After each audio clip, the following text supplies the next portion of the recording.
This is the English Suite podcast, the voice of Widener University English and Creative Writing. I'm Jim Esch. Today we launch our third season. Join me for a conversation with Professors Jayne Thompson and Andrea Zittlau, who talk about their work on collaborative community writing workshops and publishing projects in schools and prisons. Welcome to the English Suite. First of all, I'd like you to introduce yourselves. So, Andrea, do you want to introduce yourselves to the audience? Mm-hmm. I'm Andrea Zittlau. I am from Germany. I'm actually from Rostock, and I am currently teaching at Rostock University in the English department. I'm also a poet, and I was lucky enough to meet Jayne Thompson in my life a couple of years ago. I think we are going to tell you about it, which really started a lot of very exciting community outreach projects that my work is currently really focused on. Great. All right. And Jayne? So I'm Jayne Thompson. I've been teaching English and creative writing at Widener. I started, in the Writing Center in 1996. And yeah, I can't even believe it. And I started also around the same time doing work in the community. And it just so happened we had a man on campus, Alonzo Cavan, who called me, and I was teaching for him in a summer program. And he said, I want you to do something for me. I want you to start a mentoring group with kids in Chester. Well, I wound up loving that so much that I thought there's no way I can do this job without being in the community. It just enriched my life in so many ways. And so I started first something called the Writer's Room. And then that kind of morphed into Chester Writer's House, and where I go around and anywhere that anybody wants a writing workshop, I will run it. Yeah. And it's been a really exciting thing. Yeah. And the two of us met in, I believe it was 2015. Yeah. Jayne was on an exchange program with Greifswald University in Germany. And I was supposed to go on that program to Widener. And we met coincidentally, as Jayne just said now, she had started doing creative writing programs for the community, and so had I. And that was such a coincidence. I had just started out working with children, doing creative writing teaching and workshops, and was trying to figure out where I wanted to go with that, how I could. And it sounds bad when you say institutionalize it, but it was sort of like make it more definite. So I founded the Pink Gorilla Institute, and that was really just when we met, I guess. Yeah. Right? Yeah, we were both doing something similar. And as soon as we met, I mean, it was kind of like we just spoke the same language. We're on the same frequency. It was just amazing. And then I was going to have her for a full 6 or 7 weeks. And so I said, well, do you want to do every aspect of my life, which at that moment was going into the prisons a lot. And so she taught with me first at Graterford Prison, which is outside Philadelphia. And then we wound up, now I'm teaching more in Baylor Women's Correctional. She's been there as well a couple of times. And that's in Newcastle, Delaware. And also, of course, SCI Chester, which is around the corner from campus. Jayne, how did you get started with the prison writing? Did that start with Widener, or were you getting interested in that before Widener? That started with Widener. We had a sociology professor who I was good friends with, Sid Jacobs. And one day he came up to me and he said, all right, I really want to teach in the prison with you. I think this would be really good. I'll do the sociology. You do the creative writing. This could be an incredible pairing. And of course I said yes. But he said to me, but I never really finished the training for Inside Out. Somebody has to do the training for Inside Out. So I thought, I'll do it. And my life has never been the same. That's been 12, 13 years ago. It was the best training I've ever taken in my life. And it was newer back then. It was kind of getting off its feet. But the men at Graterford, who are in what's called the think tank there, they were our trainers. And then they just basically put us through a curriculum and had us then design our own curriculum so that we could create classes that would reach a multitude of people, no matter who's in our class. It could be somebody is 20 years old, another is 89, and of very differing educational backgrounds. And they really just kind of showed us how we could do that and how we can kind of keep people engaged and also take our own university students into the prison and how we handle all those complications of that. Andrea, you met Jayne in Germany first, right? When Jayne came over, and then when did you first come to Widener? What year was that? It was also 2015. Really, it was a great coincidence that we met in summer while Jayne was over, and I was working with these kids on writing poetry, really, as community outreach, which is very different in Germany because it's not that common as it is here, but it does exist. And then I came over, and Jayne asked me, so in fall that same year. Yeah. And Jayne asked me, would you like to teach in Greaterford? And I said, sure. And, what's funny is originally I thought I would, come along to Jayne's classes and learn a lot for my own. And I did. But I didn't expect to run them, I guess. Yeah. And that was a life-changing moment for me. And now I'm running programs also in German prisons. And I remember, it's constantly that somebody asks me, so why are you teaching in prison? How did you end up teaching in prison? And then I usually, because people don't have the patience to listen to the whole story, I usually say, well, it's kind of by coincidence. And then the incarcerated usually say, oh, that's how we got here too. Yeah. Very true. I understand that you both have been starting to collaborate on projects. Do you want to share some of the work that you've been doing together? Sure. Yeah. We first came out with a book called Night at the Prison. Then we came out with Night 2 at the prison. We also have a project on broadsides that are, the first was a project that I had started working on with women in Chester. I had a group called the World Split Open Story Collaborative, and we just basically hit the streets and, pounded the pavement, like literally stopping women on the street and asking them for a story. It was super fun and just so wonderful. And then we had this a woman in Chester who's a pianist, but she's also an incredible typist.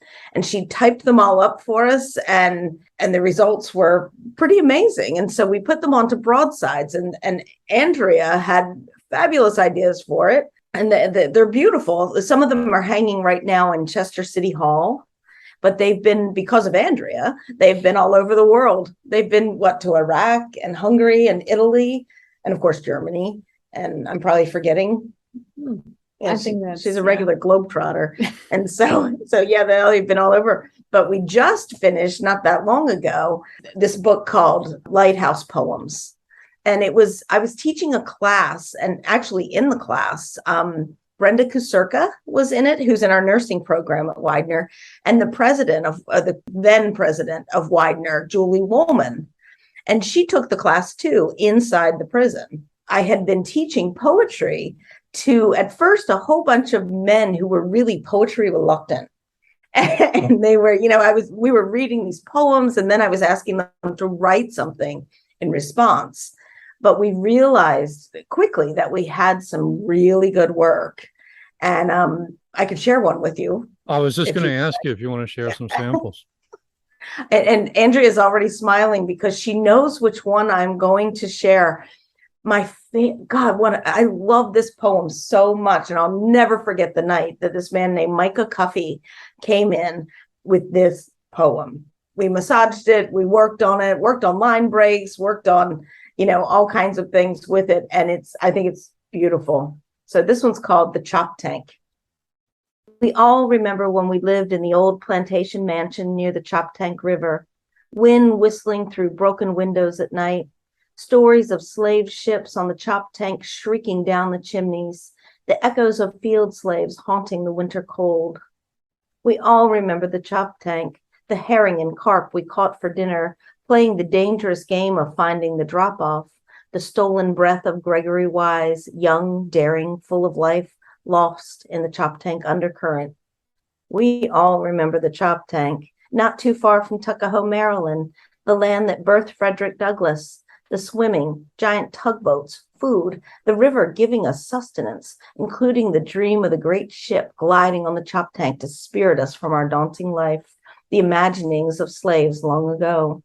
We all remember the chop tank, its mighty given power to create life, fish, cattails, tadpoles, and its enormous power to take life, fish, cattails, tadpoles, young Gregory Wise. At our family reunion, we all remember the chop tank and the pain it carries.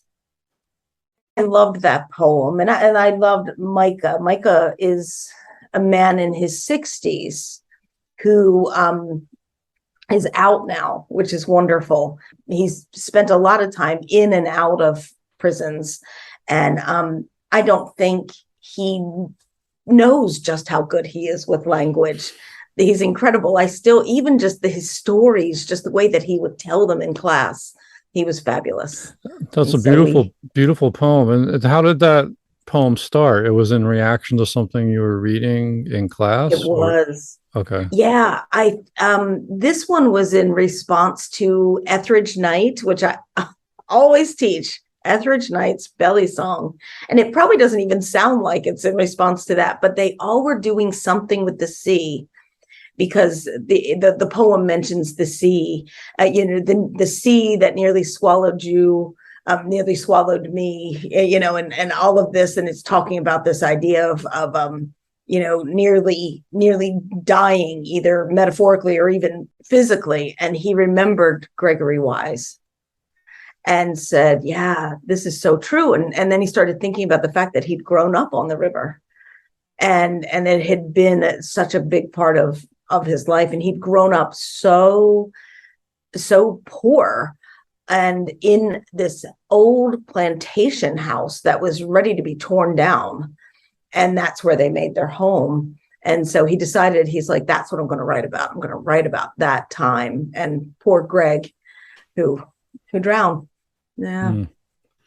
So this is a question for both of you. And you brought up, I think you mentioned how there was some resistance to writing poetry or reading poetry. And I imagine that's true in a regular classroom outside of prison, right? It's a tough sell sometimes. And I can imagine it's a tough sell inside the prison too. So I wonder if either of you want to speak to, how do you break the ice with poetry? Like how do you get inside them and get them to melt and sort of like connect with this genre? Yeah, I have a great trick. I don't call it poetry. That usually works. I say I brought in something, and and Jayne knows I'm very experimental, and it helps not to speak about, not to say we're doing poetry, but just to say we're doing writing, because for some reason, and this is the same in Germany, as I experience here, people are afraid of poetry. And I remember Muriel Rukeyser, in her, what's the book, The Art of Poetry, so she talks about the fear of poetry, and that's beginning of the 20th century. And I reread this chapter, and I think nothing much has changed. So I decided no longer to talk to people about, we're going to write poetry today, because then really what I get is not good. I don't want to say there's no good or bad writing, but I get something that is not risky. And how good writing comes from taking risks and exploring expressions and everything. And by not calling it poetry, really, that has worked for me. So I'm just really, a lot of very short writing is poetry, but if you don't let people know it is. And in the German prison program, I'm teaching in the school program, which helps people to actually get a high school diploma. And I love it because I want to say people aren't polluted by literature. It sounds bad, but it's not what I mean. They're not readers. So I love it because there I can say poetry because they don't know, like they don't think of Shakespeare's sonnets. They just think, okay, she said something, I have to write something short. And then I get really great writing. So that's my trick. What's yours, Jayne? My trick is I bring in Andrea. Andrea, can you come to my class too? I know. How I described Andrea's workshops to Brenda Kusurka. We just went to Waymart Prison, which is up in Scranton. Brenda and I were like, okay, what are we going to do? And we're really sweating it. We came up with a plan that was like, it would be okay. But then I said to her, I said, you know what? Andrea flies in tonight because it was the day before, which is, when I do most of my planning. And and I said, Andrea's flying in tonight. And I said, and I have seen Andrea do a 3-hour workshop with a piece of paper that she makes into a frog. So I think we're going to be okay. I said, I could honestly show up with nothing and it'll be the most beautiful workshop I've ever seen. And it turned out to be fabulous, just fabulous. Yeah, they were really great. We had in that class, we had someone hard of hearing. So that turned out to be very helpful for the class because I couldn't have someone read their work. Mm-hmm. He would have been excluded. So we passed it around, we added to it, and that was fantastic. And we did tell each other stories. And if you only have 15 minutes to take notes and do something with someone else's stories, it's going to be a poem. But we just didn't say it was. Yeah. And it had an anonymous quality. Yeah. That made people comfortable. They felt like they could write anything because people weren't going to sit and count back to who had written that particular sentence. I felt comfortable doing that too, because I wrote a couple of clunkers and I thought, ooh, pass that on. Me too. I just had, as you said, I had come in the night before and I thought, I'm happy to run the class, but I don't know, because we are always, when we do classes, we write with everyone and we're just the same. And we might have a really bad writing day, as you have bad writing days. And that time I thought, oh God, I'm jet lagged. I don't know if I can write anything. So I have to create an anonymous class where I can, really just do anything. It's great to write with them because it's shared risk. You're asking them to be vulnerable and put themselves out there. And it's only right that we do the same thing. I love that. Coming back to the Lighthouse book, who did what with this collaboration? Like, how did you bring it together? Can you sort that out for me? Yeah. Should we talk about Night first? Because that was the first book we did together. All right. And I think I vividly remember how that came out of, we had a great effort writing class, as Jayne told you. And we didn't want to do anything with it. We just had fun writing with everyone. And they were such good writers that we thought we need to do something. And then when we brought it up, everybody was dreaming of, best-selling publication. And that I found that very difficult on so many levels that we don't need to explore here. But at the same time in Germany, I was meeting this group from South America, in fact, from Argentina. And there's a strong movement there where you make very low budget publications that are kind of guerrilla type. You can copy them. Like if you have one of these publications, you can share it with others. So it's not about, I'm the best-selling author and I'm going to write on that card. And Christian Forte, he is in Guatemala now, but he really taught me how to make your own books. And then you make copies of that book and then you share it. And that really, I learned so much from that class and their desire to be famous, I guess, because we made, I think, 110 handmade copies of the book. But what I really wanted to do was to share it. So it's not kind of for people who have it in their bookshelf. It's for free, but it's not for free. You get it and you have a responsibility. You have to teach at least one poem from the book if you get it. And that turned out great. Yeah, absolutely. And Andrea, first we tried to get fabric because at Graterford, that's where they make uniforms. Every time I go in, I could see the men like sewing, or if I go in the middle of the day, and they'd be at their jobs sewing uniforms for incarcerated men across the state. And I had this, well, we both did. We had this crazy wish that we could get some of that fabric and bound the books in them, but the prison thought that was really strange and suspicious. So we backed off. I was like, yeah, I'm going to make myself a uniform and try to get in. I don't think so. But they thought we were going to do something. But she wound up finding pretty much the exact color and the right feel to the fabric and bound every single one of these. And they're really beautiful. And they open like an accordion. Like each of our books is different. The Lighthouse has the cutout of a wave on the front, because the best poems of that particular class happen to be about lighthouses. And we realized, actually, I just went right to it. Vincent Talley's poem, Champ's poem. We realized that his could be the cornerstone of this entire thing. And he's out too, actually. He was a juvenile lifer. He'd been incarcerated since he was 16.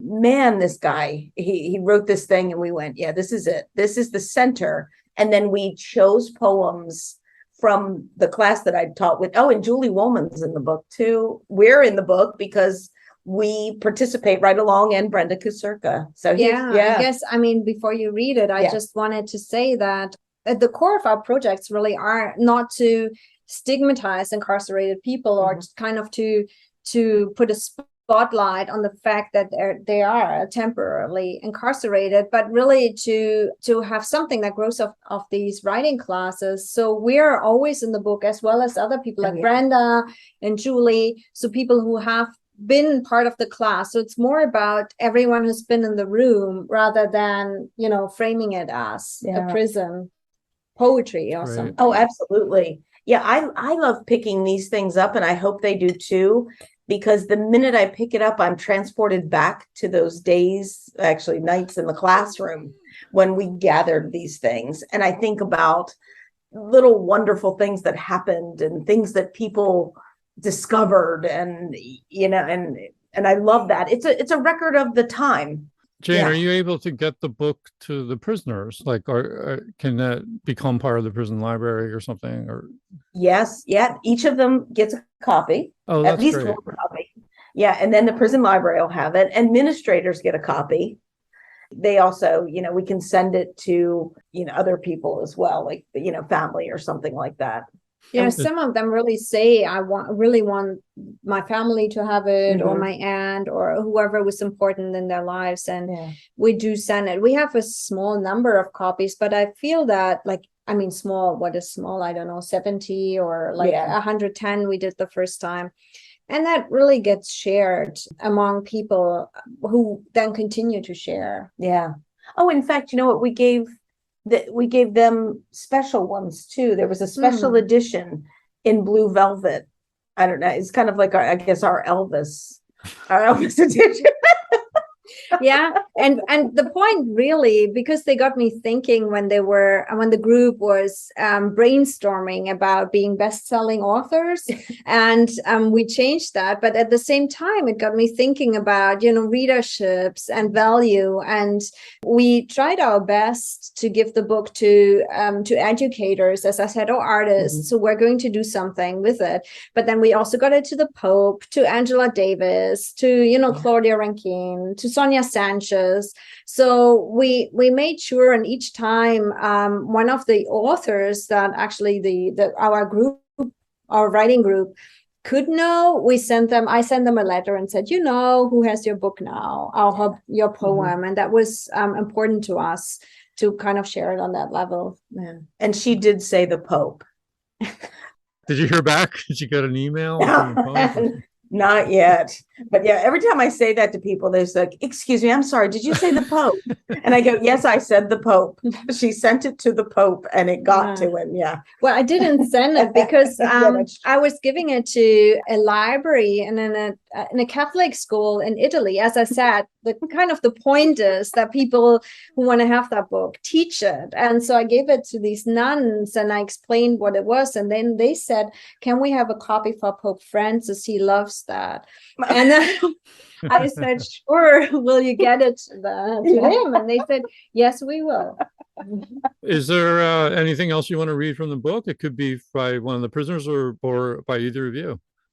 Maybe I'll read Champ's poem because it, like I said, it really is the cornerstone of the entire thing. This one, do you want to read it? Oh, you can. Yeah. Oh, okay. All right. Have a good. Yeah. Oh, all right. Like, this one's called Lighthouse, Darkness, Light. Scenes from the past appear in darkness, no matter how much light. Feeling sorry for myself, no one else can see. I've changed my way of thinking. Found a lighthouse in the darkness of the sea. I turn. And that's it. Everything was lowercase. Like, just sometimes it comes to you in just like this amazing form, and then we work on it, with them as well, and show them the the new draft, the possibilities, all the what ifs. I love how it ends just with I turn. And did you help to edit something out of that to just leave it there? Because that's a great place to end it. I think I did.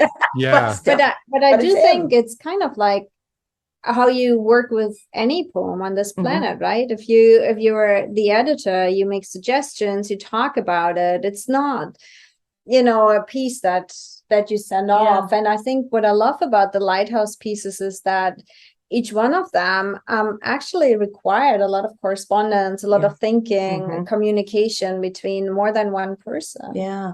Were they receptive to the suggested changes? Sometimes. I should say most of the time.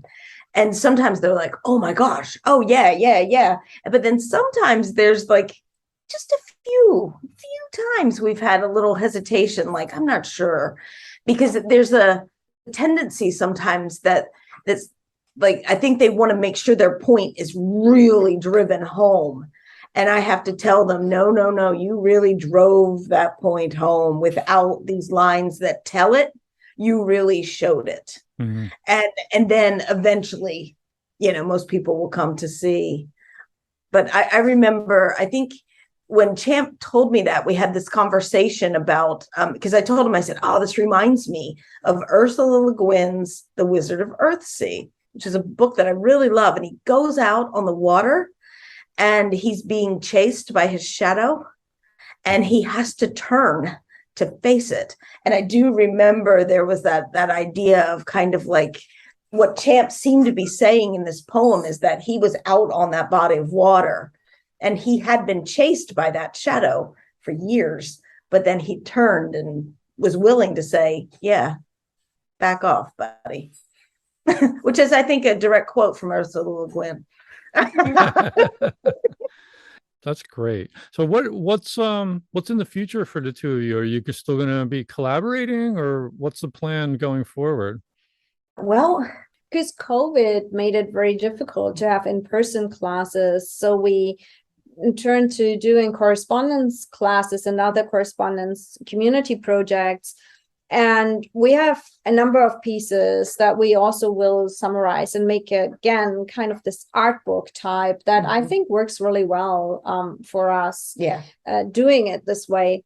I've also worked in German prisons and continue doing that. So we kind of, we grow with these writing pieces, really. And there's going to be one coming out maybe early next year from the pandemic correspondence classes that we taught, which was, it's at a different pace. And what I said before, that, we like to work with the people in the room and write collective pieces that isn't possible, yet something else is still possible. And the pieces we would like to kind of initiate, pieces that are not necessarily, about prison life, but can be about anything. And we have some very fascinating pieces coming up about, insects living in the prison. Yeah, were you thinking about that? Yeah, spider. Yeah, I was thinking of the spider, the shower spider, and so some very beautiful pieces that actually need very little editing. The freedom the correspondence class gives us really is to have everyone write a couple of pieces, and then we can make a choice. Really, right? Yeah. It's good. I really like it, and we're. Can I tell the title? Yeah. We decided last night that it would be called The Visitor because we also have ghost stories. So we decided we're like, okay, what's common between insects and ghosts? And we were like, they are visitors. So that's the theme of the next one. That's beautiful. And when do you expect to come out with that? The Visitor. Spring.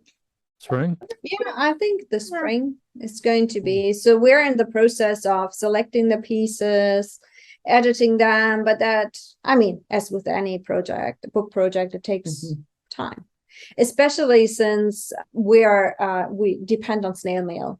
Yeah, the correspondence class is completely done through snail mail, and mostly they send to Andrea. The first class that we did, they were being scanned, but some were lost. I'll just leave it there. Some were lost at the prison, probably underneath somebody's boots as we speak. And and so we were so sad about that. They were like, no, we're going to have them now. This is great. Thanks for sharing all this wonderful work you're doing. I'm inspired by it. Are students at Widener, Jayne, helping you out with the prison work, or is there a way for students who might want to get involved? Yeah, students. So right now, I'm opening, and Andrea's helping me open a writing center. The correspondence classes are part of the SCI Chester Writing Center, which is actually called the Expression Center at SCI Chester, and it was named by the men. We did it collaboratively. Widener students were involved. I had an inside out class, community literacy and social justice that I taught inside the prison. And the men in the class from SCI, the residents at SCI Chester, the Widener students, and me, and we all got together. And, I try not to take over or make anything happen. That's pretty easy, actually, at the prison. They're very willing to kind of take leadership positions and kind of like run with it, And so we have created a writing center. It's supposed to open, actually, strangely, on Andrea's birthday. So it's her big birthday gift. And we'll have our big ribbon cutting. And the men will be the writing mentors for other men inside the prison, because we're trying. Often the only thing that well, not the only, but one of the biggest things that bothers me is that I can't offer any classes in any other language because of my own English trap, and I don't know any other language well enough to teach in it. So, but we now have writing mentors who can speak Spanish. So now we can offer writing workshops, book clubs in Spanish, and Widener students are more than welcome to get involved and run a writing workshop, help with the book club, and really collaborate with the men at SCI Chester to get these things going. But the men will be looking at each other's papers, and we're hoping that we wind up getting people who we don't normally see. Because there's one guy in my class who's just phenomenal. He was in the social justice class, and he has been doing writing workshops for men who are too afraid to take college classes while incarcerated, but they still want to do writing workshops. And I have given him, I must have given him like 30 exercises that he can try. And he says he goes down to his block, the guys come out, and he runs it. And I said, Salim is his name. I said, Salim, you really are the writing center already. He's doing so much. And what he believes is that if they see other men and not college kids, college professors, that other men are going to come and they're going to ask for help on that novel they've been working on, or a letter of apology to a victim, or a commutation. There's so much writing that actually happens inside a prison, whether it's just, a journal or anything. There's so much already happening. And we just want to tap into that and be a support service.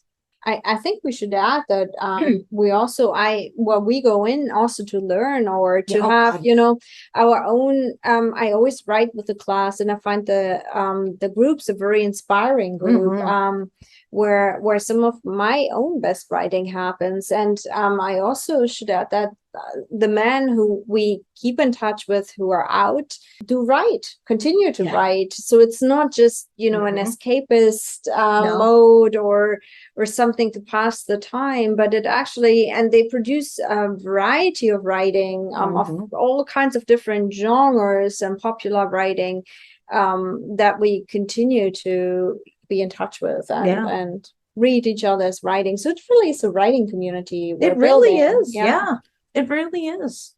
Writing is sort of a lonely trade, isn't it? Like, we do it by ourselves, and we forget how important it is to share our work with others and to write together. And like what you're doing is, when you said that the prisoners are still writing, that tells me you're doing your job. Like that would be the most gratifying thing I could hear as a teacher or a workshop leader. Thank you. Thank you for having us on this podcast. Yes, thank you. If Widener students are listening to this, or Chester community people, contact Jayne Thompson. Do you want to share your contact info? Or yeah, sure. My email is jmthompson, THOMPSON @widener.edu. And that, even if you forget that, just Google Jayne Thompson and at Widener, and it'll pop up. I've had so many students who've expressed an interest in getting involved, and they certainly have. And I really appreciate it. And I think they've been changed forever from the experience. When I see them, there's always this closeness that is formed from being in this community together. Yeah, I guess at the end of the day, as writers, we can only write from what we ourselves perceive or experience, right?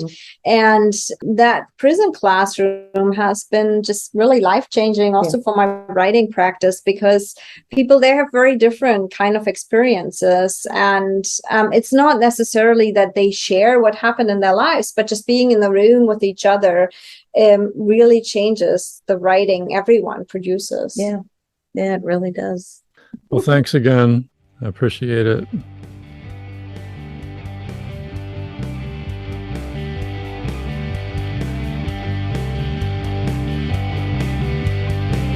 The English Suite podcast is produced by Jim Esch and students at Widener University. You can find the podcast at anchor.fm, Spotify, Apple Podcasts, and many other podcasting outlets. You can send feedback and suggestions to widenerenglishsuite@gmail.com. Thanks for listening.